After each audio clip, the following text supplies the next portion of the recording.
1,206,405 tests for coronavirus have now been carried out in the UK, including 76,496 yesterday. Overall, 186,599 people have tested positive. That's an increase of 4,339 cases since yesterday. 14,248 people are currently being treated in hospital for coronavirus, compared to 14,695 yesterday. Sadly, of those who have tested positive for coronavirus across all settings, 28,446 have died.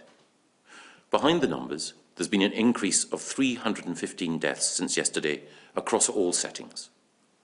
This pandemic has claimed more than 28,000 lives, and each one of them is precious, each one valued, each one irreplaceable. The pain of bereavement and heartbreak is deeply personal.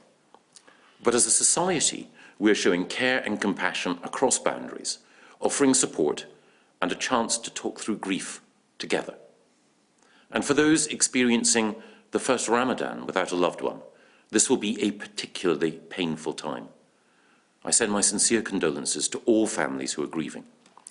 As with Christians, who could not celebrate Easter together in church, and the Jewish community, whose Passover rituals were affected by social distancing, our thoughts are with Muslim neighbours who cannot break their fast together and must adapt their religious and cultural practices because of the crisis. We have all learned to adapt, and we must carry on doing so after the Prime Minister sets out how we will get back to work later this week. His comprehensive plan will explain how we can get our economy moving, how we can get our children back to school, how we can travel to work more safely, and how we can make life in the workplace safer. But before we can ease the existing restrictions, we must ensure the government's 5 tests are met, that the number of cases are falling, that death rates are declining, that the NHS has what it needs, and that measures are in place to stop a second peak overwhelming the NHS. I'm particularly conscious that those in the front line of our public services will need clear guidance on safe working. They'll need the right personal protective equipment and appropriate access to testing if we are to make all the progress that we want in the weeks ahead. We're consulting with employers and unions, professionals and public health experts to establish how we can ensure that we have the safest possible working environments, and the Prime Minister will be saying more later this week. On personal protective equipment for key workers, we are increasing the spread of distribution and supply.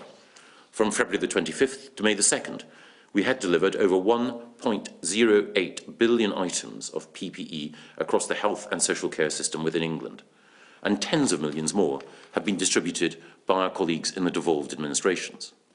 This overall figure includes 149 million masks, 173 million aprons, 2 million gowns, and 614 million gloves. On the 2nd of May alone, we delivered an additional 20 million items of PPE within England. But there is much more to do, and the work led by Lord Dayton to improve domestic production of PPE is vital to our efforts. And on testing, thanks to the hard work of so many across the NHS, Public Health England, our pharmaceutical sector and our universities, we have tested over 200,000 key workers and their families, allowing those who don't have the virus to go back to work and protecting those who do.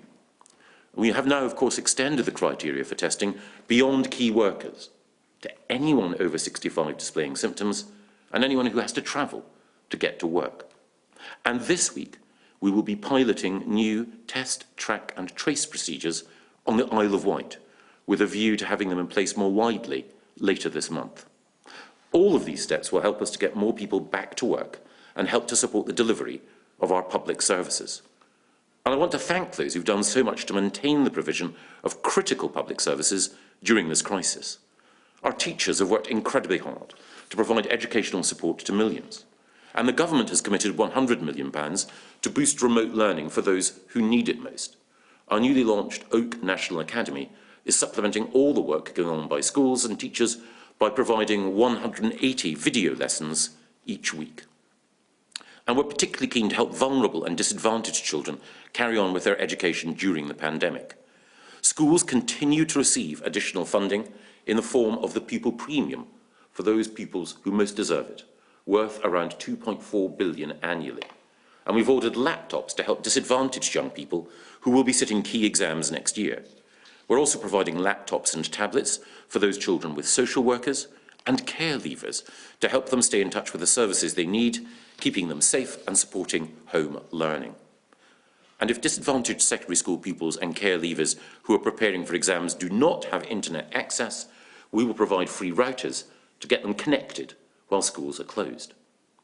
Over the Easter holidays, we were able to ensure that more than 60% of schools were open every day, with places for both vulnerable children and those of critical workers. And the free school meal voucher scheme ensured that children who needed it could continue to access food despite school closures. So far, 15,500 schools have placed orders for vouchers, of which over £35 million has been redeemed. The latest available data shows that around 49,000 of the children in attendance on April the 24th were classed by schools as vulnerable, more than double the figure from a week earlier. And while this is going in the right direction, we estimate this still represents only around 1 in 10 of all children and young people classified as vulnerable. We want to see this figure go up further, and we're working with local authorities, schools and colleges to provide improved support to vulnerable young people. All this additional support, of course, takes time, puts pressure on existing staff and costs money. That's why we've pledged an additional £1.6 billion to councils across England to support their essential frontline services, including adult social care. This sum takes the funding given to councils to over £3.2 billion to help communities through this crisis. We've also deployed military support to assist the public sector.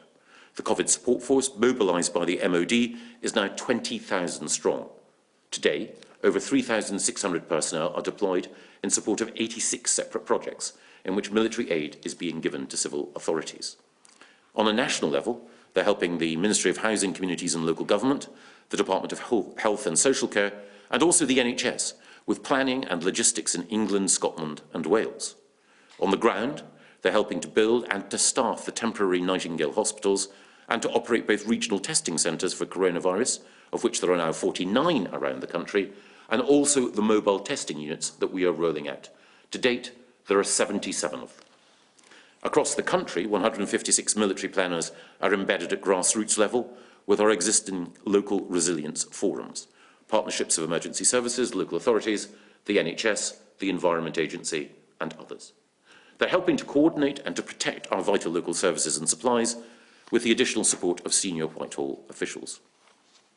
In addition, we have to thank local government for their energetic work, because since the end of March, 90% of rough sleepers known to councils have been made an offer of accommodation, reassuring them about their safety.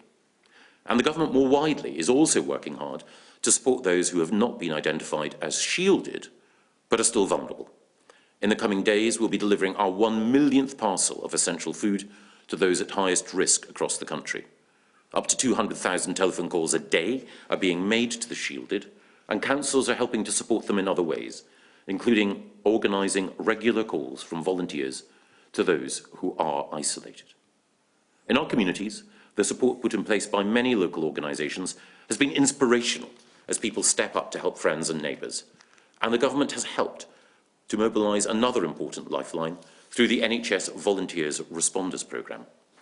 Over 600,000 people have had their ID verified and are helping with the daily errands that make such a significant difference, collecting shopping, making contact as a human voice on the end of a telephone, and transporting patients and supplies for the NHS.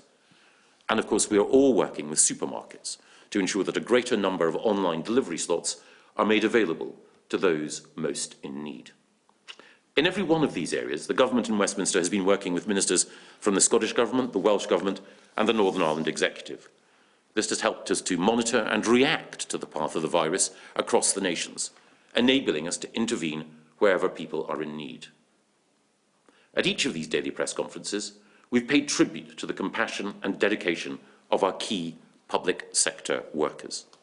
I recognise how much we all owe to their stoicism and steadfastness. Nurses, doctors, porters, cleaners, paramedics, pharmacists, care home staff, prison and police officers, teachers, social workers, those preparing and delivering food, collecting our refuse, and administering our welfare system. They deserve our gratitude. They deserve our support. They are in all our minds. They are the very best of us. We owe them so much, and we in government will do everything we can to support them during the next phases of our pandemic response.